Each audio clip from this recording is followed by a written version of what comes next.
Assalamualaikum warahmatullahi wabarakatuh. Jumpa lagi dengan saya, Freddy Sudaryanto, di channel YouTube-nya Freddy Sudaryanto Spot. Masih seputar kasus Jalan Cagak Subang. Baik, pagi ini saya membahas Subang lagi.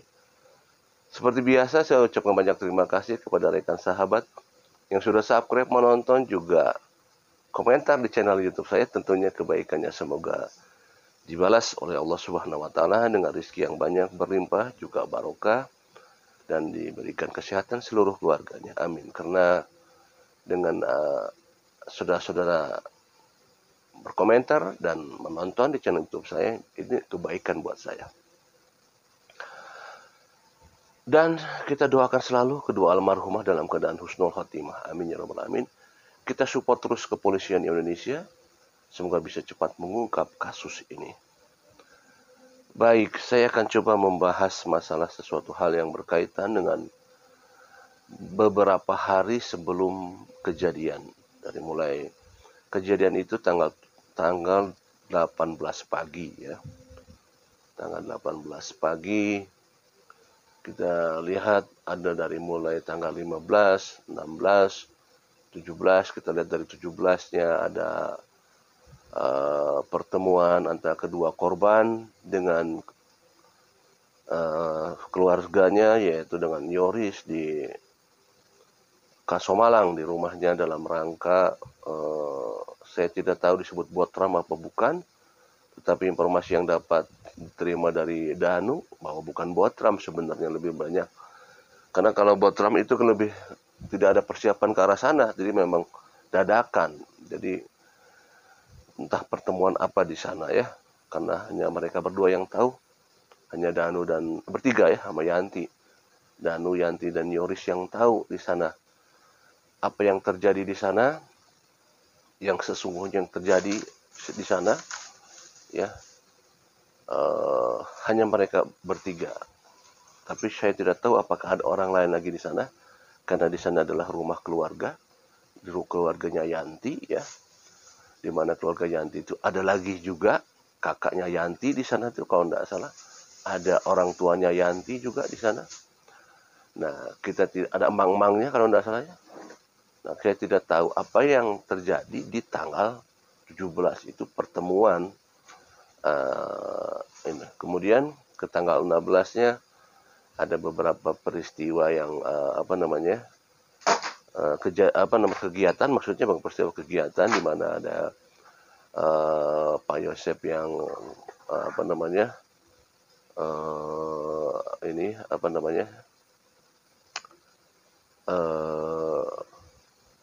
main golf, juga ada beberapa lagi kegiatan-kegiatan lagi, termasuk di tanggal 15 juga ada katanya Danu malam-malam, entah tanggal 15 atau 16 ya, Danu katanya malam-malam ke Ciseti jam berapa, jam 10 lebih katanya.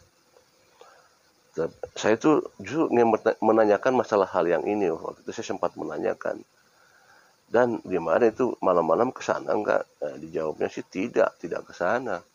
Tapi peristiwanya adalah memang setelah Isya itu, bahwa Danu diminta Yoris untuk membelikan spare part motor kalau tidak salah, karena ada motor yang rusak, ada yang patah, sehingga pada saat itu Danu mencari ke bengkel, mencari spare part motor yang harus diganti, dan Danu berangkat ke Kasomalang. Itu informasi yang saya dapat dari Danu. Nah, ada peristiwa-peristiwa itu semua ya beberapa hari sebelumnya, walaupun memang kita tidak mendapat full berita itu. Maka saya mendapat informasinya harus dari beberapa pihak ya, yang beberapa pihak. Ada kejadian apa di sana? Ada kejadian apa? Ada peristiwa apa? Ada pokoknya peristiwa apakah di hari-hari sebelum peristiwa itu ada peristiwa di mana yang berhubungan berkaitan langsung dengan korban. Kan ini korbannya. Karena biasanya tim penyelidik itu akan mencari tahu adalah pra kejadian dari kedua almarhumah. Baik itu hitungannya per detik, per menit, per jam, atau per hari, bahkan per minggu, ataupun per bulan. Sebelum kejadian ada peristiwa apa yang sehingga membuat sesuatu hal yang lebih ramai. Ya. Apakah sebelumnya ada peristiwa masalah? Apa yang membuat jadi goncang? Apakah ada peristiwa di mana kedua almarhumah bersinggungan dengan seseorang, baik itu bersinggungan secara langsung, secara fisik, atau bersinggungan secara kata-kata, atau bersinggungan secara online atau media dari kedua almarhumah, sehingga yang mengakibatkan bersinggungan itu menjadikan ketersinggungan. Apakah ada di hari-hari sebelum kejadian adanya persinggungan kedua almarhumah yang mengakibatkan ketersinggungan seseorang kepada kedua almarhumah akibat daripada persinggungan yang dilakukan oleh kedua almarhumah beserta orang yang ada di sekitarnya, yang mengakibatkan ketersinggungan atau puncak kemarahan, atau yang namanya tadi saya sampaikan adalah marah. Apakah ada peristiwa itu terjadi sebelum kejadian ini, ya? Sebelum kejadian tanggal 18. Nah, apakah ada ini semua?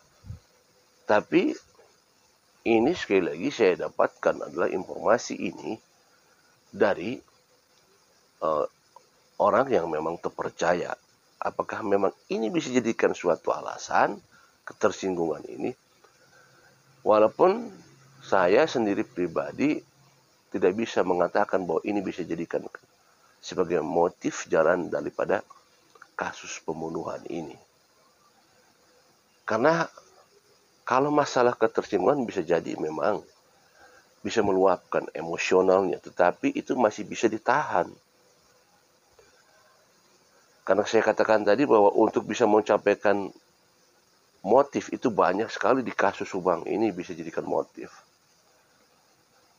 Walaupun saya lebih cenderung kepada satu adalah yang pernah saya sampaikan bahwa adanya sesuatu yang terjadi di kasus Subang ini adalah ya kan boleh kita berargumentasi dan berpendapat ya.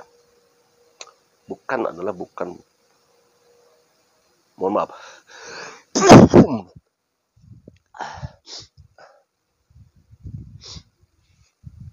Mohon maaf, lagi keadaan flu ya, jadi susah agak sedikit.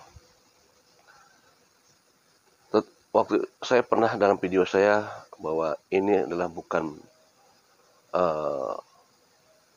kasus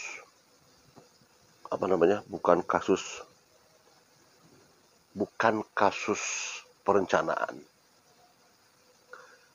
Wah, ada yang komplain ke saya, gimana kok nggak ada kasus perencanaan, orangnya dihabisin gitu kan.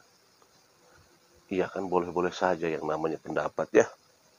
Netizen pun boleh-boleh saja berpendapat.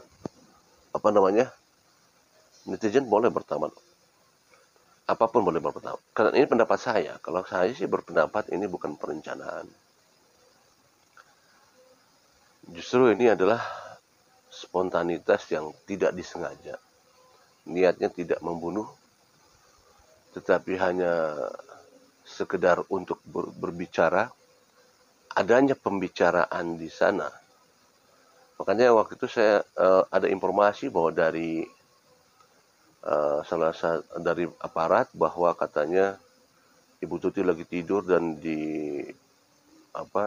nah kalau saya kan pendapat boleh saja, kan tidak ada yang tahu, tidak ada yang melihat ya, tidak ada kesaksian yang melihat eksekusi di sana. Cuma saya hanya bisa menggambarkan bahwa ini terjadinya komunikasi dengan seorang pelaku dengan almarhumah, yaitu Ibu Tuti. Pembicaraan terjadi dengan Ibu Tuti, adanya suatu pelaku yang meminta kepada Ibu Tuti, bukan kepada Amelia, tapi kepada Ibu Tuti. Kita tahu Ibu Tuti adalah seorang ibu yang sedang melakukan aktivitasnya di salah satu pekerjaannya, ya, di salah satu pekerjaannya di sana. Yang berhubungan di sana adalah adanya seseorang pelaku yang meminta sesuatu kepada Ibu Tuti, di mana Ibu Tuti tidak memberikan respon ataupun tidak menanggapi, sehingga membuatlah yang bersangkutan menjadi meluapkan emosinya, yang mungkin tidak bermaksud untuk membunuh, hanya ini meluapkan emosionalnya, memberikan informasi. Tetapi mungkin karena kebablasan, akhirnya terkaparlah Ibu Tuti pada saat itu, karena memang tidak niat membunuhnya, sehingga menjadi kebingungan. Beberapa selang kemudian diketahui oleh Amelia, kemudian Amelia melakukan suatu perlawanan karena marah melihat ibunya dibantai seperti itu. Akhirnya terjadilah perlawanan antara Amel dan pelaku, yang tadinya juga sebenarnya mau meredam Amelia, tetapi karena Amelia melakukan suatu perlawanan, sehingga terjadi perlawanan yang kebablasan lagi, akhirnya Amelia habis di sana. Memang yang sempat saya tidak mengerti adalah adanya hal yang berkaitan, yaitu antara, pernah kita dalam satu media dulu pernah dengar, ya, sempat heboh dalam media online, di mana ada suatu kemarahan dari seseorang, ya. Seseorang itu meluapkan emosionalnya, kemarahannya persis dengan apa yang ada di korban, di mana korban dengan keadaan luka-luka yang persis disampaikan di media itu. Kemudian juga persis dengan berkaitan dengan mobil Alphard, ya, seperti itu, mobil disimpan di mobil Alphard. Saya tidak tahu apakah ini memang ada kaitannya, tidak, ya. Tentunya nanti ini hanya bisa dijawab pada saat akhir, tapi kita semua masyarakat hanya bisa menduga, dan menduga, karena semuanya tidak bisa dipastikan. Nggak ada yang bisa memastikan bahwa ini yang bersalah, itu yang tidak bersalah. Kasusnya, motifnya harus ini, nggak bisa itu, nggak bisa juga. Siapa yang bisa menentukan ini semua? Nggak bisa. Motifnya nanti bisa terjadi itu nanti pada saat persidangan, kalau sudah ditentukan pelakunya. Jadi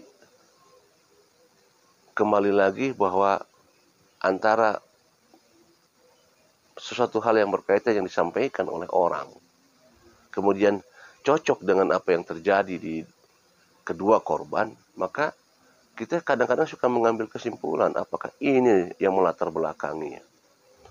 Apakah ini yang melatar belakangnya? Kembali lagi kita nanti larinya adalah, apakah seseorang ini yang melakukan, kalau yang jiwanya spontanitas, kalau saya katakan spontanitas, ya, spontanitas itu adalah hal yang tidak direncanakan, hal yang tidak dipersiapkan. Saya tidak akan menjelaskan, Bang Freddy, kenapa kok itu bisa rapi, tidak ada sidik jari, tidak ada segala macam. Nanti itu kan pernah saya sampaikan bahwa terjadi rentetan waktu yang sangat panjang, maka di sanalah terjadi orang yang diskusi, di mana ada orang yang membantu untuk coba menghapus semua jejak-jejak. Saya bisa mungkin sana. Maka sebenarnya sudah jelas dari clue ini aja kan, sebenarnya kita bisa berpendapat, ya. Dari waktu yang sangat panjang aja kita sudah bisa berpikiran, dan pihak penyelidik juga pasti sudah paham ini semua. Karena kalau pembunuh bayaran tidak akan berlama-lama, saya katakan bahwa 1 jam aja sudah merupakan waktu yang sangat lama. Ini sampai hampir 5 jam lebih terjadi dan menguasai lapangan seperti itu. Tentu masyarakat sudah bisa menilai, ya, ke arah mana ini larinya. Nah, kembali lagi bahwa adanya persesuaian yang tadi saya sampaikan adalah apakah ini menjadikan suatu motif? Semuanya bisa terjadi semua itu. Dimana kalau saya katakan ada spontanitas, spontanitas itu terjadi kalau misalkan, kalau saya katakan bahwa ada orang yang bisa meluapkan emosinya pada saat spontanitas, pada saat dia ketersinggungan. Puncak daripada temperamen seseorang, emosional seseorang, itu berbeda. Ada orang yang bisa menahan, ada orang yang bisa langsung meledak, ada orang yang luar biasa meledaknya pada saat dia ada ketersinggungan, apalagi dihardik, dikasarin. Nah, itu ada orang yang itunya terbakar kayak kompor gas meledak das gitu ya. Ada orang yang seperti itu ya, yang bisa meluap-luap, mengatakan kasar, kata-kata kasar ya. Kebun binatang, kata-kata kebun binatang dikeluarkan semua, bisa saja ada orang seperti itu sampai puncak-puncaknya melakukan suatu gerakan menghabisi. Tujuannya adalah memuaskan pada saat dia menghabisi orang itu karena luapan emosinya tidak, keinginannya tidak tersampaikan, dia habisin di situ untuk menyatakan, memberikan informasi, nih saya ini telah pengennya diikuti kemauan saya, kalau akibat Anda tidak mengikuti kemauan saya habisi Anda. Dan ada kepuasan tersendiri orang seperti itu. Nah, saya katakan bahwa ini bisa terjadi di kasus ini adalah adanya spontanitas, bahwa memang keinginan itu dia tidak, keinginan yang disampaikan tidak terpenuhi, meluap, meledak, akhirnya terjadilah seperti itu, dihabisilah keduanya. Sekali lagi, dalam pembicaraan ini saya tidak membicarakan masalah nama orang dan saya tidak memberikan inisial. Silakan aja netizen yang akan bisa membacanya semua ya. Karena kalau membaca ini nama dan inisial, di belakang ada yang ikut-ikut mengawasi. Jadi saya tidak usah, ya, harus safety saya. Tidak usah pakai nama ataupun inisial. Silahkan bisa membaca semua. Assalamualaikum warahmatullahi wabarakatuh.